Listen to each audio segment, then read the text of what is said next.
Barista! Barista! Vengo subito!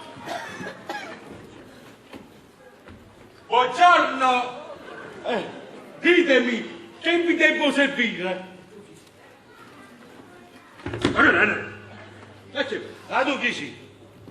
Io, sono io. Tu sei, ma a rossi asciutti chi sei? Scusate, ma ora non c'è assunto. Io sono assunto. Ah, ti chiami Assunto, piacere. Mi chiamo assunto. Volevo dire, io sono stato assunto. Non me la capite? Ci sta a ridere, volessi capire io. E allora ditemi, cosa vi porto? Portami un po' che veleno, va. Oh, volete? Aspetta poco, volete. Scusate, per veleno, vedete da più avanti, se la farmacia è andata all'angolo, andate sempre diritto e pigliate un veleno. Io sempre può essere strategico, può essere una bella corda. A corda.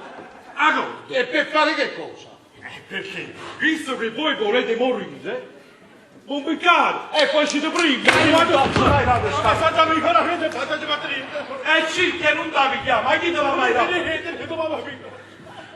Ma voi marito no? Anzi, fa una cosa, E c'è fuori. dammi lì. Un chilo di te. Scusate, ma io... Che faccia, dici la verità. Dici Guardami.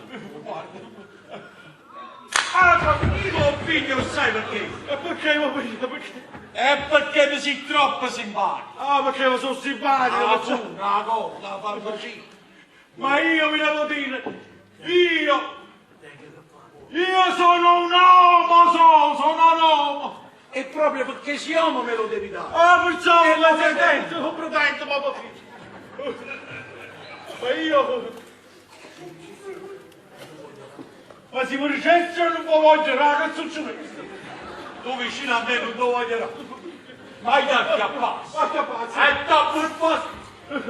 Ma voi vedete un po', vedete un po'. Mamma mia, Tonino carissimo, Mamma mia. lo sapete dopo tuo padrone, padrone, il suo padrone. tutto che scoprite, roba vostra, comandato. Concetti. E se sono il padrone, vicino in gella a sto cosa, cavalino. Ma voi avete capito che sta facendo un casino? Io per chiedergli quello che prendo sempre, vedete un po' che casino sta facendo. Tonino, quello non vi conosco, non lo sa che a me mi piace lungo. Hai capito? Ma non la E allora Concetti, fammi la cortesia di gelo tua. Tonino, non si preoccupi, glielo dico io. posso parlare? Chiedetelo! La mangiano, Hai capito chi si lascia piace, lo Tonino! Chi stupidetto è trovato. Come stai a fare? Che cosa metto? Non c'è che cosa metto a faccia, ma sai vuoi Oh, caffè! Ah, Ma se non vuoi tutti e tu, ma subito però. Oh ca! oh caffè. Uè, arrabbici, mamma mia. Oh ca, no, oh caffè! Ma perché non avevi capito? Oh caffè, oh caffè! Ma perché si assi, non te lo quando sento pure. Non lo so, faccio prima stiamo... Come stiamo facendo morire proprio? Mamma mia. Tu la passione vuoi dire? Vado subito a preparare il caffè! Vado subito! Vai. vai, Non so, la passione vuoi dire? Tonino, vi ho messo tutto a posto, come vedete. Grazie!